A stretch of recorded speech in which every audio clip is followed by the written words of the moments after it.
আমার এক কাছের বড় ভাই ঈদের আগে দিয়ে দেশে যাইবো, কয় ভাইয়া তুইও ল। আমি কি না ভাই আপনি যান। কয় ভাইয়া ল অনেক মজা হইব। আমি কি আন্নে দেশে গিয়ে এখন বিয়া শাদী করবেন, আপনি আপনার বউলেও মজা লইবেন, আমি কেন লিয়ে মজা লমু? আমার লাগতো না এমন মজা, আপনি যান গিয়া মজা লন।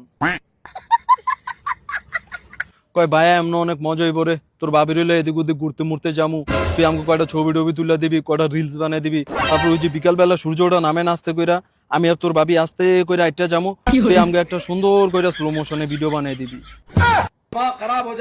কয় নাহি এই সুযোগ কিন্তু আর কোনো সময় পামু না রে, এবার ল ভাইয়া। আমি কই ভাই আমি যাইতাম, আমার টিয়া পয়সার সমস্যা আছে, এলিগে আমি যাবো না।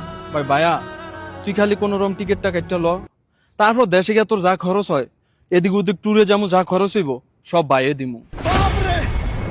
আমি কই না ভাই আপনি কইছি না, এটাই তো আমি খুশি ভাই, আপনি যান, আপনার লগে শুভকামনা রইল। তবে তারপরে আমার আর দেশে যাওয়া হইলো না, ভাইয়া দেশে গেল গা, দেখতে দেখতে 1 মাস হয়েছে গা। তো 1 মাস হয়ে যাওয়ার পর 2 দিন আগে আমার মেসেজ দিছে, ভাইয়া। কি ভাইয়া? কয় ভাইয়া তোর একটা কথা কইতাম। কি কথা ভাইয়া কন? কয় ভাইয়া তোর কাছে কি 2000 টি হইব? এই মি আপনি কি আমার লগে ফাইজলামি করেন? ওই দেখ আমি কি কই, আপনি তো আমার লগে ফাইজলামি করতেছেন। আপনি মিয়া দেশে গেছেন 1 মাস হয় না, এখনো বিয়েও করেন নাই, আপনি এখন আমার কোন তোর দ্বারা কি 2000 টি হইব নি?